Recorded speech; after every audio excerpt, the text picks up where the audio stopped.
नमस्कार दोस्तों, मैं हालातों से परेशान आप सभी लोगों का स्वागत करता हूं मेरे चैनल डेली ट्रेड्स पर। तो दोस्तों सबसे इम्पोर्टेंट बात यह है कि आज जो हम ये खबर पढ़ रहे हैं, जो आपने थंबनेल में भी देखा होगा, वो सब ये है कि दोस्तों हमने कोरोना की दवाई बना ली है या नहीं बनाई है। ठीक है दोस्तों। अब दोस्तों कोरोना कोविड 19 जो है वो सार्स जो वायरस था उसकी तरह ही है। हम पूरी चीज डिस्कस करेंगे कि दवाई कैसी है, क्या है दवाई, दवाई के साइड इफेक्ट्स क्या है, ये दवाई कितने की है, कौन सी कंपनी ने बनाई, हर एक चीज डिस्कस करेंगे दोस्तों। तो शुरू करते हैं। तो दोस्तों सबसे पहले ये दवाई जो है इंडिया में ग्लेनमार्क नामक एक फार्मास्यूटिकल कंपनी है जिसने इस दवाई को बनाया है, मैन्युफैक्चर किया है।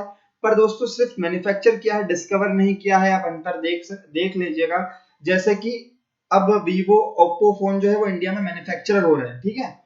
वो इंडिया उसको डिस्कवर नहीं कर रहा, हम सिर्फ मैन्युफैक्चर कर रहे हैं उसको। बहुत बड़ा अंतर है इस चीज में, ठीक है। और मैन्युफैक्चरिंग करने के बाद उसने DCGI, drug controller general of India, जिसकी परमिशन लेना बहुत जरूरी होती है ना। ये चीज ध्यान रखना कि इसके बिना आप इंडियन मार्केट में दवाई नहीं ला सकते।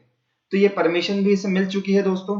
दोस्तों टोटल 6 स्टेज होती है दवाई को मार्केट में लाने की, है ना। और ये 6, तो ये जो दवाई है थर्ड स्टेज पे है दोस्तों। मतलब कि अभी पेशेंट पर टेस्ट होने वाली जो स्टेज होती है थर्ड स्टेज बोलते हो। जो लास्ट स्टेज होती है वो होती है क्वालिटी कंट्रोल, है ना। सारी स्टेजेस के नाम जानना जरूरी नहीं है आपको, तो मैंने इसलिए उनको मेंशन भी नहीं करा है। तो थर्ड स्टेज पे दवाई है, फिर भी अभी की कंडीशंस के हिसाब के देखते हुए गवर्नमेंट ने इसको अप्रूवल दे दिया है। और एक चीज साफ इस कंपनी को बोली है, ग्लेनमार्क को, कि ये दवाई को मार्केट में उतारने के बाद आप इसका पोस्ट एनालिसिस करोगे। ठीक है दोस्तों।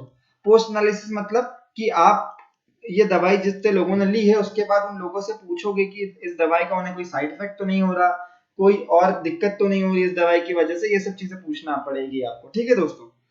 तो ग्लेनमार्क जो है वो पहली फार्मास्यूटिकल कंपनी बन चुकी है ये दवाई को लॉन्च करने वाली, become the first pharmaceutical company in India दोस्तों। ये बात ध्यान रखना, इसके पहले ये दवाई बहुत सारे देशों में बन चुकी है और ये मिल रही है। और इस दवाई को जो नाम है दोस्तों वो है फेविपिराविर, है ना।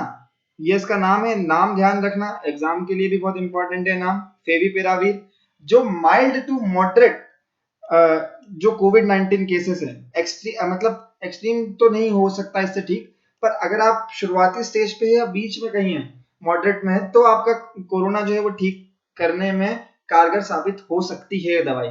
फुल 100% रिलायबल है या नहीं है ये अभी नहीं कहा जा सकता है, पर हाँ 88% इसके रिजल्ट अच्छे हैं, इसलिए इस दवाई को डीसीजीआई ने अप्रूवल दे दिया है दोस्तों। अब ये ड्रग जो है ये 3500 रुपए की एक स्ट्राइप आएगी इसकी, और 34 टैबलेट्स आएगी इसमें, ठीक है।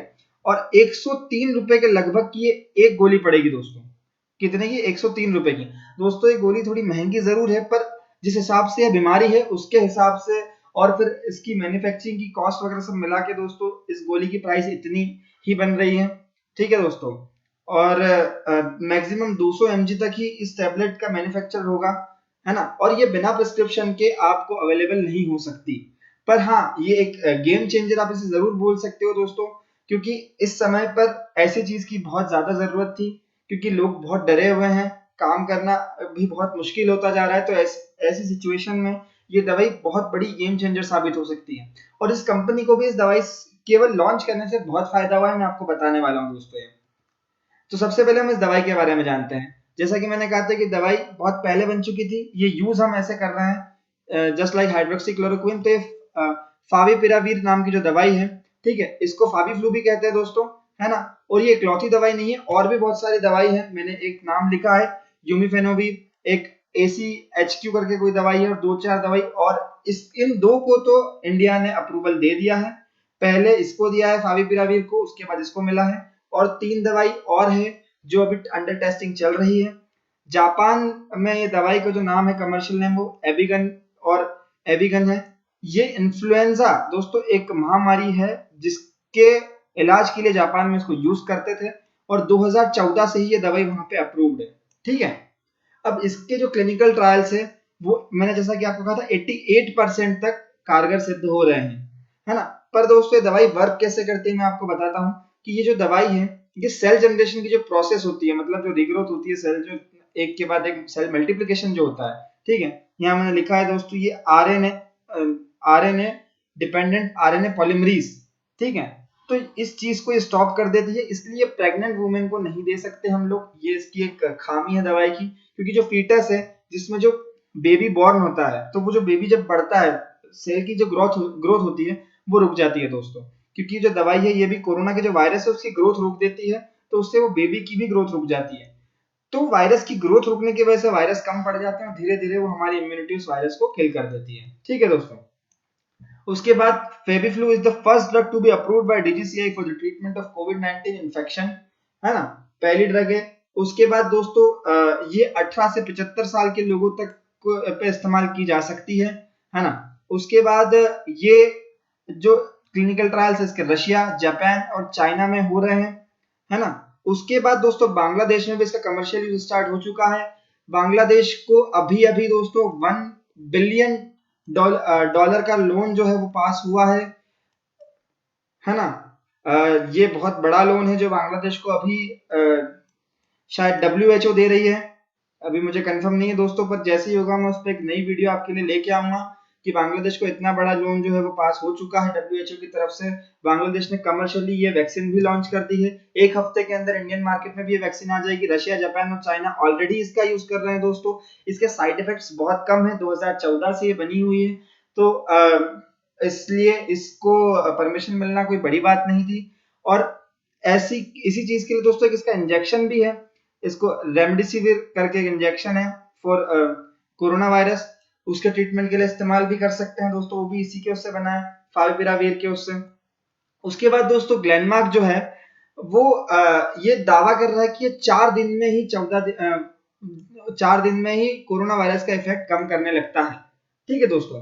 और क्या बोलते हैं, Favipiravir has proven in vitro activity against SARS-CoV-2 virus, which is virus responsible for COVID-19।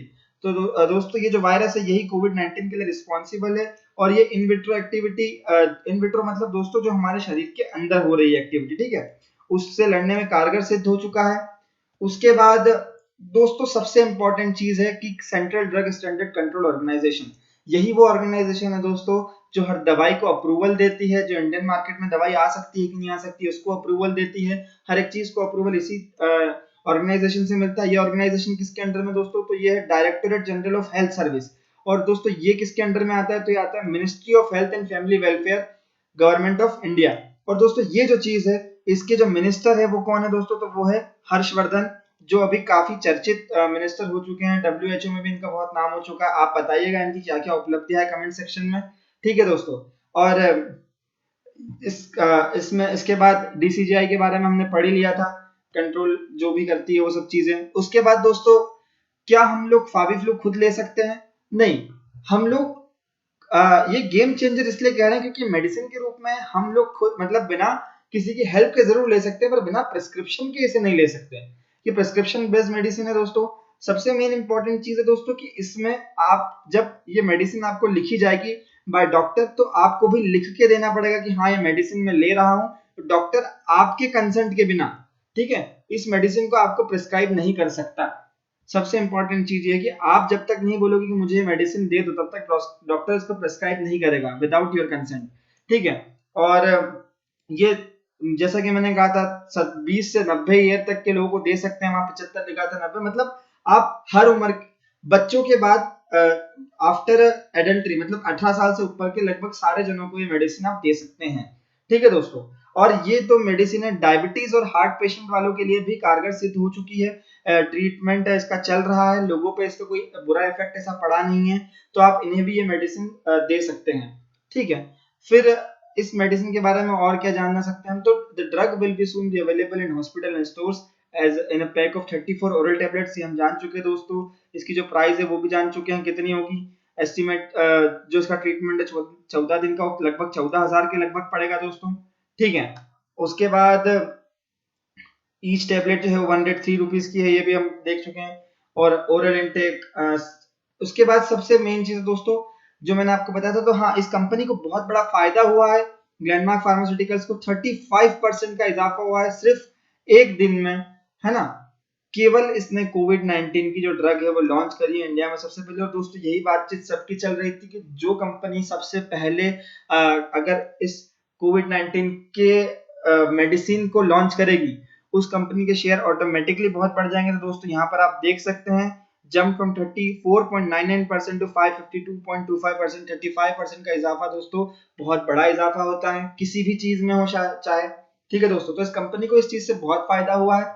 उसके बाद दोस्तों सबसे इंपॉर्टेंट चीज ये है कि आप जो चीज देखते हैं कि ये मेडिसिन बनी है दोस्तों, तो एक अंतर आप समझ लीजिए कि मेडिसिन और वैक्सीन में क्या अंतर है।